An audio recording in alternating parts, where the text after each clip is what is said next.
বৌমারক শাশুড়ির শখ। না না, কি আর বলবো। না না, হ্যাঁ ঠিক আছে। বৌমা, তোমার সাথে কিছু দরকারি কথা ছিল, একটু কথা বলবো। হ্যাঁ, 1 মিনিট। হ্যাঁ মা, বলুন, কি বলবেন? বৌমা, তোমার মা এরকম রোজ রোজ ফোন করে, এটা কিন্তু ভালো নয়। বিয়ের পরে মেয়েকে রোজ রোজ ফোন করা ভালো নয়, ভালো দেখায় না, সংসারে অকল্যাণ হয়। এটা তোমার মাকে বলো। হ্যাঁ মা, তোমাকে না আমি একটু পরে ফোন করছি। মা, আমার না এই ব্যাপারে আপনার সাথে কিছু দরকারি কথা ছিল। হ্যাঁ বৌমা, বলো, কি বলবে? মানে আপনিও শুক্লা দিদিকে বলবেন যে রোজ রোজ আপনাকে ফোন করতে, না ভালো দেখায় না। বৌমা, সাহস হচ্ছে তোমার।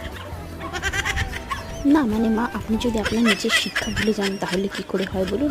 এবার যদি আপনি রোজ রোজ শুক্লা দিদির সাথে কথা বলেন তাহলে ওর সংসারে তো, রোজ রোজ যদি ওর সাথে কথা বলেন তাহলে ওর সংসারেও তো অশান্তি বাঁধবে, তাই না?